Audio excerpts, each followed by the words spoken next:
بسم اللہ الرحمن الرحیم۔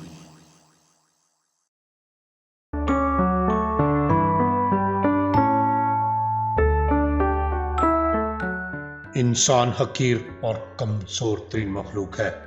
ہو سکتا ہے کہ میں غلط ہوں، لیکن میرے مشاہدے میں یہ بات آئی ہے کہ تمام مخلوقات میں انسان کی اولاد ہی کو پیدا ہونے کے بعد سہارے کی ضرورت پڑتی ہے۔ بغیر سہارے کے انسان کا بچہ شاید چند گھنٹے بھی زندہ نہ رہ سکے، پر یہی انسان جب جوانی کو پہنچتا ہے تو اپنے آپ کو دنیا کی ہر مخلوق سے زیادہ طاقتور سمجھتا ہے، کیونکہ آج تک خدائی دعوے انسان کے علاوہ کسی اور مخلوق نے نہیں کیے۔ انسان سمجھتا ہے کہ اس نے جو کچھ حاصل کیا ہے اپنی طاقت اور عقل سے کیا ہے۔ آج ہم آپ کو بنی اسرائیل کے ایک بہت ہی عابد شخص کا قصہ بیان کریں گے۔ بنی اسرائیل میں ایک بہت ہی عابد شخص تھا جس نے اپنے بیوی بچوں کو چھوڑ کر ربانیت اختیار کر لی اور سمندر میں ایک چٹان پر چھپڑ بنا کر اللہ کی عبادت میں مصروف ہو گیا۔ شریعت محمدی صلی اللہ علیہ وآلہ وسلم میں ربانیت اختیار کرنا جائز نہیں، سابقہ امتوں میں یہ جائز تھا۔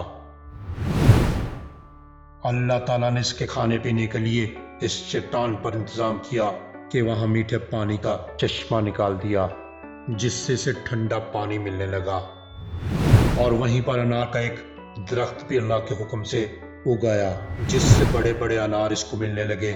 وہ روزانہ انار کھاتا اور ایک گلاس پانی پی لیتا اور سارا دن اور ساری رات عبادت میں مصروف رہتا۔ اس شخص نے 500 سال کا عرصہ اسی طرح گزار دیا۔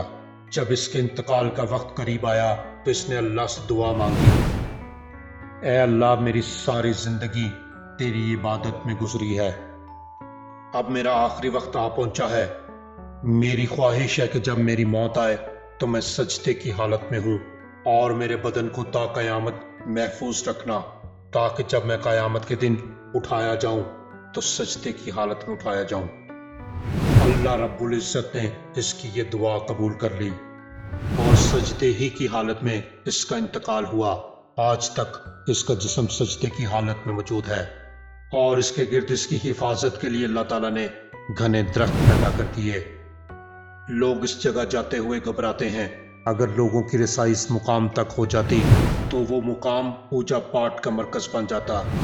اللہ تعالیٰ نے وہاں بڑے بڑے اور گھنے درخت اگا کر لوگوں کے دلوں میں اس جگہ کی ہیبت پیدا کر دی، تاکہ لوگ شرک میں مبتلا نہ ہو جائیں۔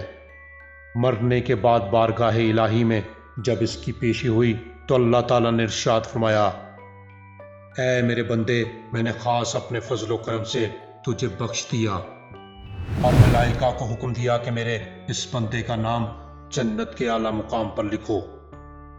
اس عابد کے دل میں خیال پیدا ہوا کہ میں نے 500 سال تک عبادت کی، بیوی بچوں کو چھوڑ دیا اور ساری دنیا سے بے نیاز ہو کر سمندر کی چٹان پر بیٹھ کر عبادت میں مصروف رہا، اور آج اللہ تعالیٰ فرماتے ہیں کہ میں نے تجھے اپنے فضل سے بخش دیا، تو میری وہ عبادت کہاں گئی؟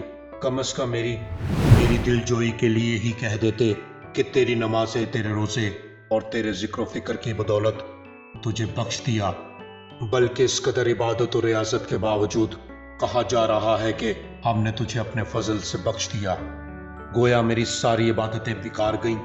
اللہ رب العزت جو دلوں میں پیدا ہونے والے خیالات کو بھی جانتا ہے، اس نے فرشتوں کو حکم دیا کہ بجائے جنت کی طرف لے جانے کے اسے جہنم کی طرف لے جاؤ، لیکن اسے جہنم میں داخل مت کرو، بلکہ جہنم سے 500 میل کے فاصلے پر رکھو، جہاں پر اس کو جہنم کی آگ کی تپش شدت سے محسوس ہو۔ فرشتوں نے حکم کی تعمیل کرتے ہوئے اسے وہاں پہنچا دیا۔ ایک دم جو اسے جہنم کی تپش محسوس ہوئی تو بلبلا اٹھا اور پیاس پیاس پکارنا شروع کر دیا۔ جہنم سے اتنی دوری کے باوجود اسے ایسی پیاس لگی کہ پورا جسم خشک کانٹا بن گیا۔ اسی اثنا میں ایک ہاتھ نمودار ہوا جس میں ٹھنڈے پانی کا ایک کٹورا تھا۔ یہ عابد بولا کہ اے اللہ کے بندے، مجھے پانی پلا، پیاس کی شدت نے مجھے بے حال کر دیا ہے۔